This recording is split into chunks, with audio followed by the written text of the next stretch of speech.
Halo teman-teman semua, kali ini kita akan menceritakan sebuah kisah nyata yang bisa membuat bulu kuduk berdiri. Sebelum kita mulai jangan lupa untuk like, comment, share, dan subscribe agar kami tetap semangat. Dan tanpa basa-basi langsung saja kita mulai.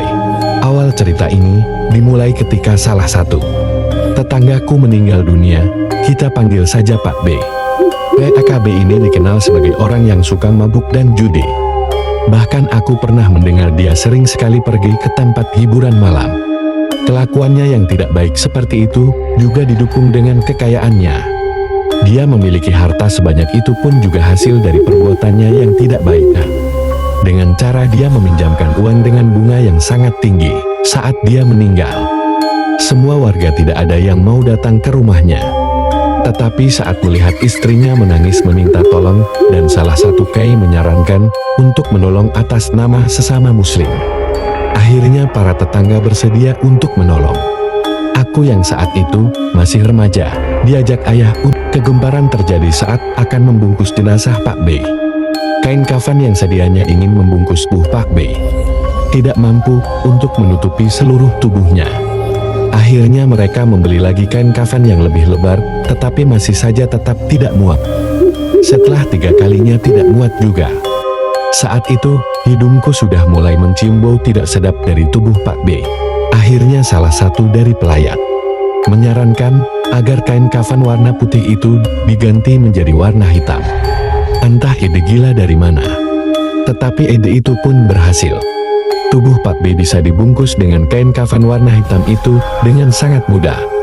Seakan-akan kain kafan itu sangat pas untuk dirinya. Saat semua pelayat masih sibuk dengan keranda yang belum datang. Apalagi saat itu hujan deras, aku masih berdiri di depan tubuh Pak B yang terbujur kaku di atas dipan. Entah kenapa saat aku melihat tubuh Pak B yang terbujur kaku itu, tiba-tiba saja bulu kudukku berdiri. Baru pertama kali hidupku melihat mayat yang dibungkus dengan kain kafan berwarna hitam. Setelah keranda datang, para pelayat segera membawa tubuh Pak B ke mushola terdekat untuk segera disolatkan. Aku saat itu tidak ikut karena hujan sangat lebat. Dan aku memilih pulang untuk tidur dalam suhu yang dingin ini. Setibanya di rumah, terasa sangat sepi karena semua pergi ke rumah duka untuk membantu. Aku yang mulai merinding secara tiba-tiba. Akhirnya memutuskan untuk ikut pergi ke kuburan bersama ayah.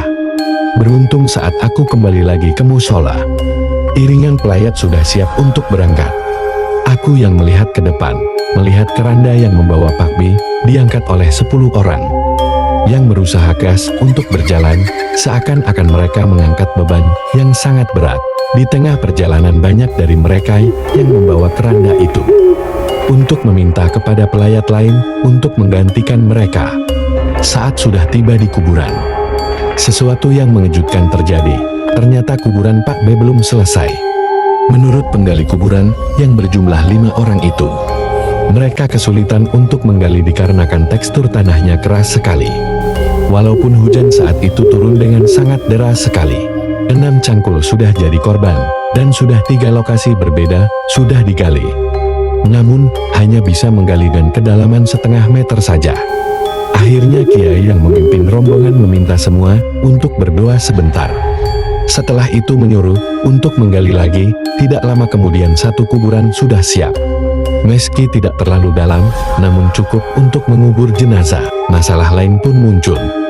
Ketika tidak ada satu orang pun yang mau masuk ke dalam liang kubur Pak B untuk menangkap jenazahnya. Dan hujan yang turun sejak tadi mulai deras lagi, berserta suara petir yang semakin keras. Akhirnya mereka berencana untuk memasukkannya dengan tali. Tetapi sebelum hal itu terlaksana, jenazah Pak B yang saat itu berada di pinggir lubang kuburan tiba-tiba masuk sendiri akibat gempa bumi yang tiba sesaat dan secara tiba-tiba. Dan bunyi dentuman keras menyusul saat jenazah Pak B jatuh. Akhirnya tanpa berkata-kata para pelayat langsung menguburkan jenazah Pak B. Setelah itu, kiai memimpin doa terakhir sebelum para pelayat pulang ke rumahnya masing-masing. Seminggu belum berlalu sejak kematian Pak B. Tetapi kabar tak sedap telah beredar. Para tetanggaku bercerita bahwa mereka didatangi oleh hantu Pak B. dengan menggunakan kain kafan warna hitamnya, serta dengan wajah yang sangat menyeramkan. Rumahku menjadi salah satu korban dari hantu Pak B. Tetapi beruntung aku tidak melihatnya. Hanya orang tuaku yang diganggunya. Baru setelah kabar itu beredar, keluarga Pak B menyarankan untuk tidak menceritakan perihal hantu Pak B pada siapapun. Dan akhirnya hantu Pak B tidak pernah muncul lagi. Bersambung. Bagaimanakah kelanjutan cerita dari hantu Pak B yang membuat geger semua orang? Tunggu saja di part 2-nya. Terima kasih telah menonton dan mengunjungi channel kita. Jangan lupa untuk like, komen, share, dan subscribe agar kami tetap semangat. Terima kasih.